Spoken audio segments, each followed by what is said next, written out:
I'm Regine Rousseau. I'm the founder and CEO of Shall We Wine? And yes, we shall.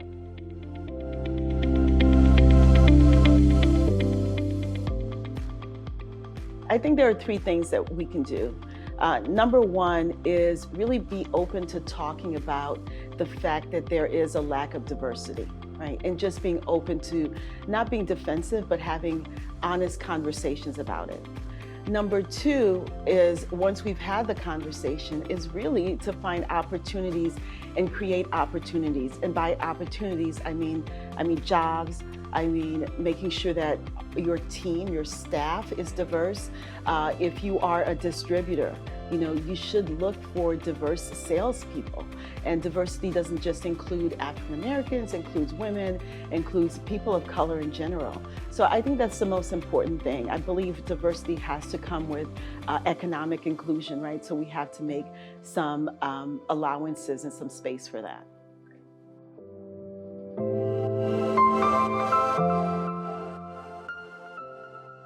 Consumers are still very intimidated by wines, right?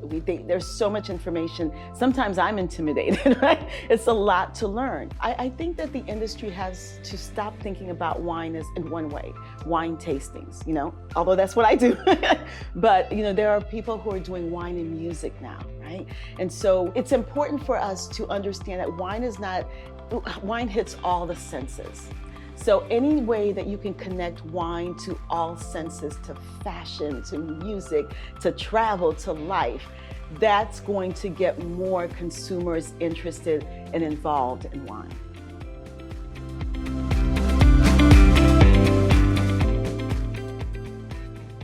I say be tenacious. This has been a long journey for me. I've had to put in a lot of time, a lot of study, make connections. So in those moments that you feel like you are exhausted and you're ready to give up, be tenacious and be strategic. A lot of people come to me and they say, I have an idea, right? And that's wonderful, but have you done any research to make sure that the idea is viable, right? Do you have a strategy? Do you have a mentor? So stay the course, but be very, very strategic about the business.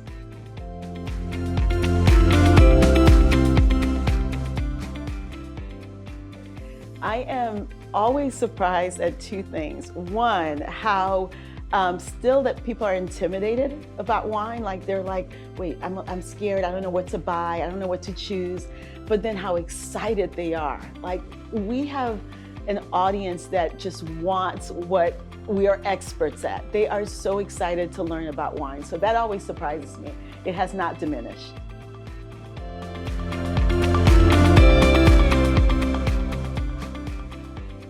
I feel optimistic because there's some great conversation around diversity and inclusion, which we've talked a little bit about. So I do think that there are champions, there are people who are making room for diverse voices. We see this in podcasts, right? There are these exciting podcasts now that talk about wine in very fresh new ways. I'm seeing new faces. I'm seeing magazines that are showing people of color and women who are in the wine and spirit world. So I'm excited, and I'm excited to see who the next wine star is going to be.